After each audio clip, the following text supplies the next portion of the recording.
Hello and welcome to me breeding jumping spiders for the first time.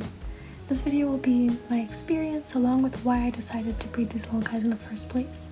This is my female Phidippus johnsoni named Cayenne. And this is my male named Saffron.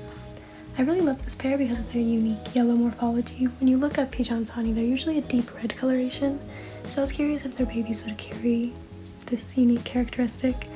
The first part of the video is the mating itself.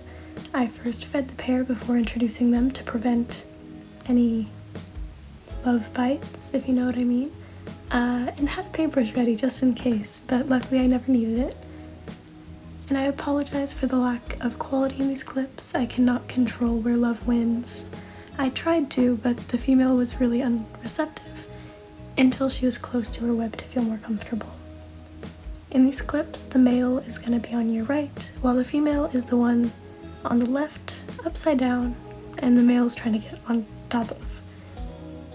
Of course, jumping spiders are known for their beautiful courtship dances to impress the female, yet this particular pairing, it was very messy and clumsy, but I thought it was cute, and clearly so did Cayenne, because it did eventually work after a couple tries.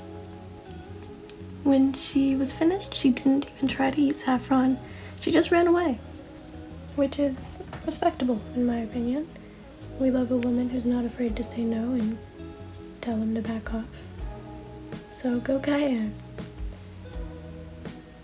This is them finally actually getting something done, and when I posted this on my Instagram, someone said that it's just a mess of legs, which is accurate. And then a couple weeks later, the egg sac was laid, so I began preparing for the babies by making far too many sling enclosures out of deli cups and pipe cleaner, but I wanted to be prepared. It's better safe than sorry. I made like 60 of these by poking little holes with a sewing needle and gluing pipe cleaners on them.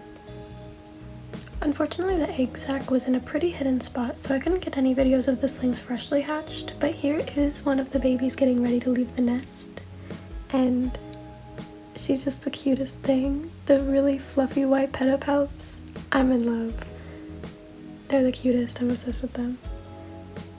Then they officially emerged soon after. Here's all of the babies up at the top. Not all of the babies, this was like the first little batch that emerged. And since they were emerged and looking for food, they were ready to be kept in their own little cups. I was really afraid for this process of getting them all into their own little cups, but it was a lot less intimidating than I thought it was going to be by just using a paintbrush to guide them into their new homes. At this point, I can talk a bit on why I'm breeding these guys in the first place before talking about how I care for the slings. Jumping spiders have obviously been an increasingly loved pet in the hobby, and they should be. They're cute and intelligent, and I love them as much as anyone else. But with this increase of desire, more and more people are wanting new and unique species. And I don't blame anybody for wanting the new species. They're pretty and nobody else has them and you've never seen them before, and that's awesome. It's just been causing for more and more wild-caught spiders being sold as pets, which was already a problem with just regals.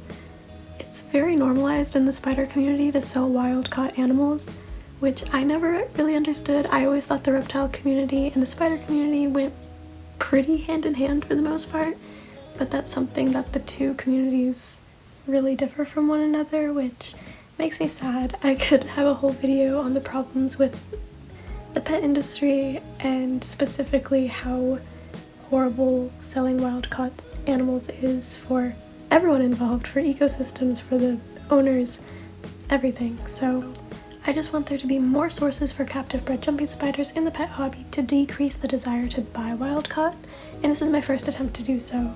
This species that I'm breeding, I have really only ever seen them being sold as wild-caught, and most of the time they're only adults, so you only have your pet for a few months, really, because nobody knows how old they are.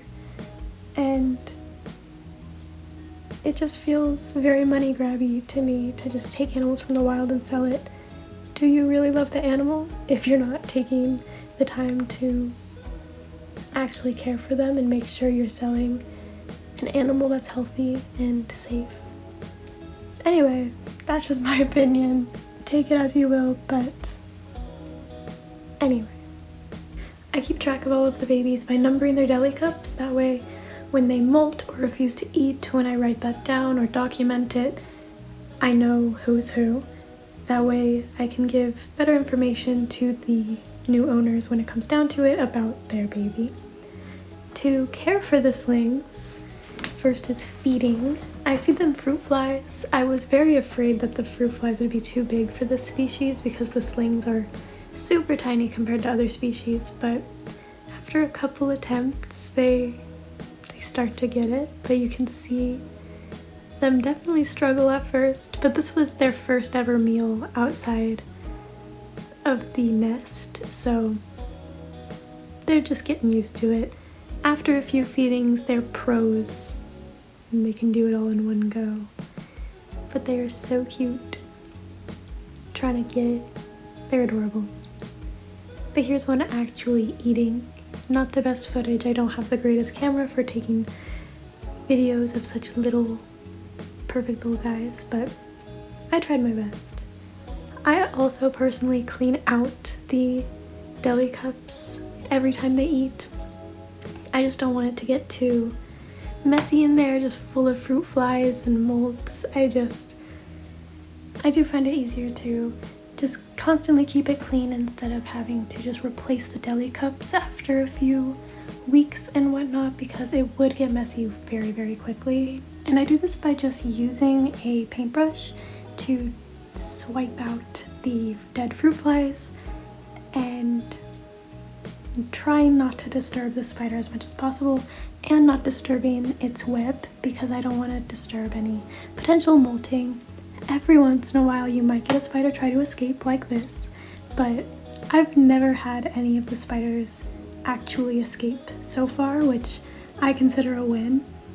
We have had a couple of losses, which is always sad, but it is to be expected. You know, that's why spiders have so many babies, to at least get some of the babies out there to survive, because there's such a low survival rate, especially in the wild.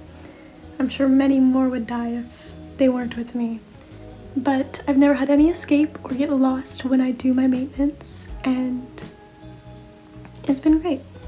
And I actually find it quite relaxing just having the same little routine for so many little animals. I think it's very fun being able to just sit down, listen to a podcast or watch something, and just use a paintbrush to get out all of the mess.